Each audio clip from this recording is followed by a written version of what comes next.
The winds, the winds of Crete, they always appear in pairs, but they also have their own dominant time periods.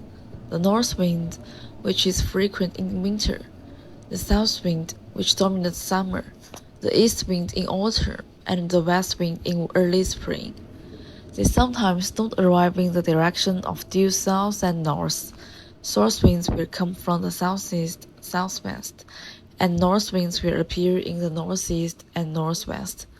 They have different personalities, but pride and selfishness are what they have in common, believing that everything in the world is given to them, pretending to be passionate in bringing moisture, heat, texture. The meticulous north wind, which brings rain and moisture in winter, will take a bite in summer. The south wind that drives across the sea brings damp, saltiness, and red rain. The east wind, she always comes and goes gently. Punctuality and impatience are the hallmarks of the west wind. His arrival symbolizes the onset of the rainy season. The diversity of the plants of Crete is due to the climate they bring, and another important role is played here by the pollinators, the bees. They are efficient, organized, united, but also indifferent, selfish, cruel. Melissa, the nymph governed by the gardeners of harvest and the winds all work together in a methodical way. Any change on one side affected the entire pollination circle like a butterfly effect. Such a pact has lasted for thousands of years, but recently it is not known which side made the first change, which affected the entire pollination circle. Melissa, an insect messenger since the time of the Titans, can't remember the day when she discovered a strange race of bees in the flowers, a race she had never seen before in Crete. Around the 1980s, the more productive Italian honeybee, Apis mellifera ligustica, gradually replaced the once endemic Cretan honeybee, Apis mellifera adami, in a process of selection by beekeepers, and the rapid expansion of this single species has led to a reduction in native species diversity and increased the risk of the single species adaptation level in the face of the climate crisis.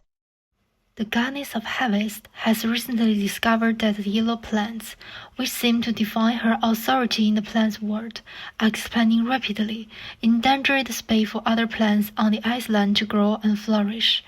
But she is more considerate about not allowing the situation to get out of her control. Only then will she ensure that people will worship her.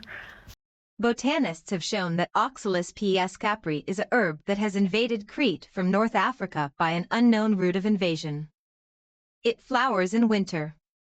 However, signs of delayed flowering have appeared in recent years, and the expanding growth field and the tendency to overlap flowering times with other plants pose a threat to plant diversity that cannot be ignored. Human has always been customary to worship great power and try to guess the character and timing of the winds in order to pray for good weather. But around the 19th century, wind was noticed that the wind tower began to fall into disuse. The odor in the air changed. Black smoke would come out of tube on the ground.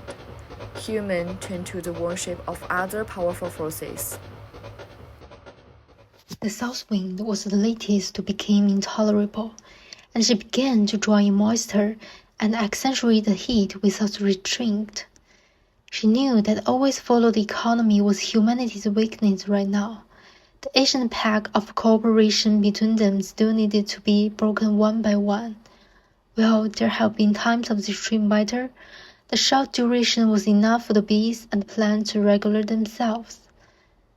The harvest goddess perceived that the weather is getting paranoid, plants reducing to provide nectar from time to time, and have to move to closer mountaintop in order to escape the heat. I understand your pain, but without nectar, the cold bees won't come to pollinate you. Not to mention the strong winds at the top of the mountain will prevent the bees from flying to you. It seems your situation is just as bad as the bees are right now. I really don't know how much longer you can keep this up. Since the wind tower began to fall into disuse, people think they are in control of this world. They move plants indoor and create regular environment to maintain the food supply. The scientific community has begun to research machinery to replace natural pollination, and the humans seem to have our problem solved their way. Oh, Bess, do you think that as they gaze at repetitive concrete blocks, experiencing the consequences of their human actions, that in the depths of their spirits, they are also fantasizing about what this land naturally once held? Just when it looked like everything was heading for the worst, she could remember the day when Melissa found the strange bee in the flowers. In the glare of the sun, she couldn't tell whether the bright light of the bees was a droplet of water on its wings, or a reflection of metal, a race she had never seen in Crete. In all possible stories, the magic of nature may never really fade. Perhaps in the whisper of the wind and the rustling of the plants, let's nature a second chance for them to revive.